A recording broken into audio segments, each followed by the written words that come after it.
गांव की एक छोटी सी कुटिया में राम और उसकी पत्नी सीता खुशी खुशी अपना जीवन बिता रहे थे। उनकी एक प्यारी सी बेटी थी, गुड़िया, जो उनकी आंखों का तारा थी।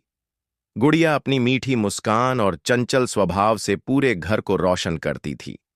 राम एक किसान था और सीता घर और गुड़िया की देखभाल करती थी। उनका जीवन भले ही साधारण था, लेकिन प्यार और खुशियों से भरा हुआ था। एक दिन गुड़िया को तेज बुखार आ गया। राम और सीता घबरा गए। उन्होंने गांव के वैद्य को दिखाया, लेकिन गुड़िया की तबीयत में कोई सुधार नहीं हुआ। धीरे धीरे उसकी हालत बिगड़ने लगी।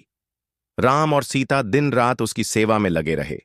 उसकी माथे पर ठंडी पट्टी रखते, उसे प्यार से सहलाते, लेकिन बुखार कम होने का नाम नहीं ले रहा था। उनकी जमा पूंजी धीरे धीरे इलाज में खत्म हो गई। राम को अपनी छोटी सी जमीन का एक हिस्सा भी बेचना पड़ा। उनकी आंखों में आंसू थे, लेकिन उन्होंने हिम्मत नहीं हारी। वे अपनी बेटी को हर हाल में बचाना चाहते थे। सीता का तो रो रोकर बुरा हाल था। वह हर पल भगवान से गुड़िया की सलामती की दुआ करती रहती थी। एक रात गुड़िया की तबीयत अचानक और खराब हो गई। उसकी सांसें उखड़ने लगीं। राम और सीता उसे अपनी छाती से चिपटाकर रोने लगे। गुड़िया कमजोर आवाज में बोली, मां, पिताजी, और फिर उसकी आंखें हमेशा के लिए बंद हो गईं। उस छोटी सी कुटिया में मातम छा गया।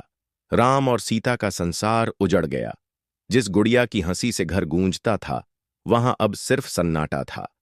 सीता बेसुध होकर गुड़िया के छोटे छोटे कपड़ों को सीने से लगाए बैठी रहती थी, और राम गुमसुम होकर दूर कहीं ताकते रहते थे। उनकी आंखों के आंसू सूख चुके थे, लेकिन दिल का दर्द कम नहीं हो रहा था। गांव के लोग उनके दुख में शरीक हुए, उन्हें शांत बना दी, लेकिन माता पिता के दिल पर जो वज्रपात हुआ था, उसे कोई कम नहीं कर सकता था। राम और सीता ने अपनी गुड़िया को अपने हाथों से मिट्टी दी। उस छोटी सी कब्र के पास बैठकर वे घंटों रोते रहे। समय धीरे धीरे आगे बढ़ा, लेकिन गुड़िया की यादें उनके दिलों में हमेशा ताजा रहीं। हर सुबह जब सूरज निकलता तो उन्हें गुड़िया की मीठी मुस्कान याद आती, और हर रात तारों को देखकर उन्हें उसकी चंचल आंखें याद आतीं। उन्होंने अपनी बेटी के बिना जीना सीख लिया था, लेकिन उनके दिल का एक हिस्सा हमेशा खाली रहा। गुड़िया उनके जीवन का एक ऐसा अनमोल हिस्सा थी जिसे वे कभी नहीं भूल सकते थे। उनकी प्रेम कहानी में एक अधूरापन हमेशा बना रहा। उनकी प्यारी गुड़िया की कमी हमेशा महसूस होती रही।